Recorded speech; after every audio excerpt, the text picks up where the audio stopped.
Hi students and welcome in our further video of our past social science textbook in history for class 8th.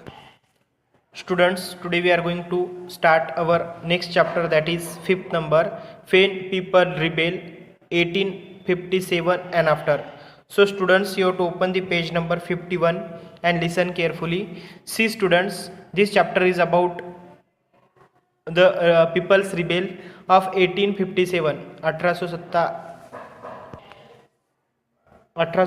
का जो भी rebel था, विद्रोह था, उसके बारे में ये लेसन है. Students, you can see in this picture, जो पिक्चर दिया है फिगर नंबर 1, तो जो भी सिपोही एंड पीजेंट थे गैदर हुए थे फोर्स में फॉर अ रिवोल्ट, विद्रोह करने के लिए, जो स्प्रेड हुआ था across the plane of north India in 1857 में. ठीक है.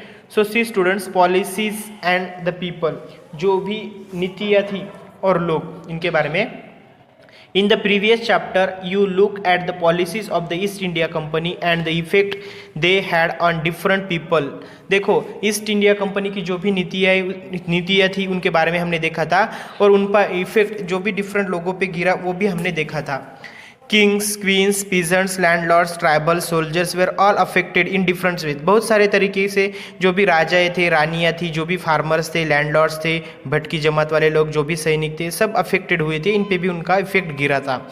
You have also seen how people resist.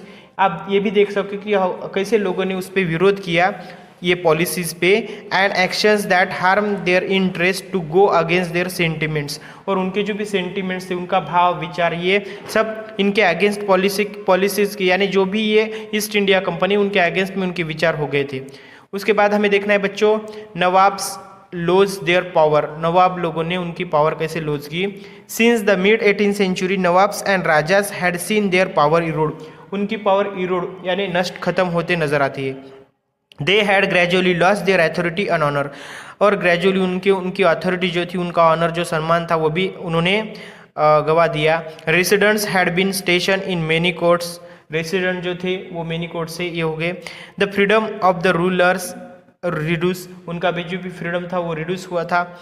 The arm force disbanded. जो भी आर्म फोर्स थी वो भी भंग हो गई थी, टूट गई थी, उखड़ा गई थी. And their revenues and territories taken away by stages. और उनका जो भी टैक्स है, उनके टेरिटरीज से, स्टेजेस से कम हुए थे. Many ruling families tried to negotiate. देखो, बहुत सारे रूलिंग फैमिलीज थे वहाँ पे, उन्होंने कोशिश की निगोशिएट करने की, यानी सुलझाव लेने की, तय करने की, बातचीत करने की. किसके साथ? With the company to protect their interest. खुद का इंटरेस्ट बचाने के लिए कंपनी के साथ वो बातचीत करे. फॉर एग्जाम्पल, रानी लक्ष्मीबाई ने क्या कहा था? Rani Lakshmibai of Jhansi wanted the company to recognize her adopted son. उसका जो भी अडॉप्टेड सन है उनको रिकॉग्नाइज करे एज द हेयर, यानी वारस करके रिकॉग्नाइज करे, to the kingdom after the death of her husband. उसके हस्बैंड की डेथ हुई उसके बाद क्या करे? वो जो उनका बेटा है उसको हायर करे, वारस करे. नाना साहेब जो थे द अडॉप्टेड सन किसके थे? पेशवा बाजीराव सेकंड. प्लेडेड, उन्होंने प्लेडेड यानी वकालत की, that he be given his father's pension when the latter died. Latter होने के बाद फादर की पेंशन उसको मिले. However the company confident of its superiority. लेकिन कंपनी ने अपनी जो भी श्रेष्ठता, उच्चता दिखाई एंड मिलिट्री पावर दिखाई, टर्न डाउन दिस प्लीज. और ये जो भी युक्ति थी इसको टर्न किया. अवध जो थी was one of the last territory to be annexed. जो भी अनेक्सेड, कब्जा किए वाली लास्ट टेरिटरी थी अवध. इन 1801 द सबसाइडरी यानी जो भी सहायक अलायंस, सहायक जो भी नाता संबंध था, was impose on Awadh. And 1856 में इट वाज टेकन ओवर, वो लिया गया. Governor general Dalhousie declare that the territory was being misgoverned and British rule was needed to insure people administration, proper administration. जो भी जनरल गवर्नर था Dalhousie, उसने डिक्लेयर किया कि ब्रिटिश रूल को क्या करना पड़ेगा, उनकी जो एडमिनिस्ट्रेशन है वो मिसगवर्न हो रहा है और उनको प्रॉपर एडमिनिस्ट्रेशन करना पड़ेगा, चलाना पड़ेगा. जो company, East India company, the company even began to plan how to bring Mughal dynasty to an end. Company planning करी थी मुगल डायनेस्टी को कैसे एंड तक लाए। The name of the Mughal king was removed from the coins, इस तरह उन्होंने क्या किया, जो भी मुगल एम्पीरियर का जो भी नेम था मुगल किंग का, कॉइन से हटा दिया, मिंटेड बाय द कंपनी।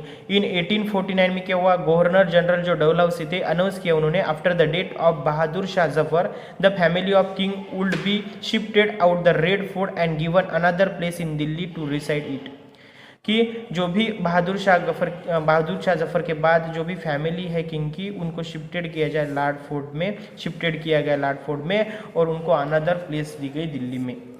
इन 1956 में गवर्नर जनरल कनिंग डिक्लेयर किया उन्होंने, Bahadur Shah Zafar would be the last Mughal king थे and after his death none of his descendants would be recognize as a king, उनको रिकॉग्नाइज न किया जाए, they would just called as a princes, उनको सिर्फ princess ही कहा जाए। उसके बाद द पीजेंट्स एंड द सिपाही, इनके बारे में बताया गया है। In the countryside peasants and zamindar resisted, देखो उनको भी विरोध किया गया, बुरा माना गया। The high taxes and the rigid method of revenue collection, उनसे ज़्यादा कलेक्शन किया गया। Many failed to pay back their loans to the money lenders and gradually lost their lands they had tilled for generation. देखो अगर peasants जमींदारों ने अगर tax नहीं दे पाए, पे नहीं कर पाए, वो फेल हो गए पे करने में, तो उनकी हाथ से उनकी ज़मीन भी निकाली दी गई, जो कि उनके जनरेशन यानी पीढ़ियों से उनके पास जो भी ज़मीन थी जिस पे वो कल्टीवेशन करते थे, वो ज़मीन भी उनके हाथ से निकाली गई। ओके, द इंडियन सिपाही जो थे in the employ of the company has also reasons for discontent, यानी उनके साथ भी बुरा व्यवहार हुआ। They were unhappy about their pay, उनकी सैलरी से वो अनहैप्पी थे, नर्वस थे। Allowances and conditions of service की कंडीशंस भी अलग थे। Some of the new rules moreover violated their religious sensibilities and believes, उनकी रिलीजियस से भी सेंसिबिलिटीज और बिलीव थे। Did you know that those days many people in the country believe that if they cross the sea they will be lost their religion and caste, अगर sea पार करे, वो cross करे, तो उनका रिलीजन और cast loss हो जाए, loss होते थे। सो फिर 1824 में the sepoys were told to go to Burma by the sea routes to fight for the company, company की फाइट करने के लिए तुम क्या करो, उनको कहा गया 1824 में तुम बुर्मा जाओ। They refuse to follow the order follow करना रिफ्यूज किया। Through they agreed to go by the land route, तो उन्होंने क्या कहा कि हम जमीन से जाते हैं, लैंड रूट से जाते हैं। दे वेयर सेवरली पनिश्ड, तो उनको पनिशमेंट मिली, पनिश किया गया। And since the issue did not die down, वो इशू खत्म नहीं हुआ। इन 1856 में the company passed a new law which started that every new person who took up employment in the company's army had to agree on several overseas if required। तो बाद में फिर 1856 में एक रूल पास किया कि जो भी कंपनी के एम्प्लॉयमेंट रहेंगे उनको एग्री करना पड़ेगा, जो भी वो सर्व करेंगे ओवरसीज इफ रिक्वायर्ड, अगर काम गिरे तो उनको ओवरसीज यानी वो समुद्र पार करना पड़ेगा, जाना पड़ेगा। ओके, सिपाही also reacted to what was happening in the countryside. Many of them were peasants and had families living in the villages, बहुत सारे पीजेंट, तो वहाँ बहुत सारे जो भी सिपाही थे वो तो पीजेंट थे, फार्मर्स थे, और उनकी खुद की फैमिलीज थी जो विलेज में रहती थी। So the anger of the peasants quickly spread among the सिपाही, तो इस तरह उनका एंगर भी बढ़ गया सिपाही का। Then responses to reform, the British believe that Indian society had be reform, laws were pass to stop the practices of sati and to encourage the remarriage of widows, यानी लॉज पास किए गए, जो भी practice से सती की प्रथा थी बंद कर दी गई और इनकरेज किया गया री मैरिज ऑफ विडो, जो भी विधवा लोग हैं विडोज, तो उनका क्या है रिकरेज किया गया, सॉरी री मैरिज यानी उनका पुनर्विवाह हो गया।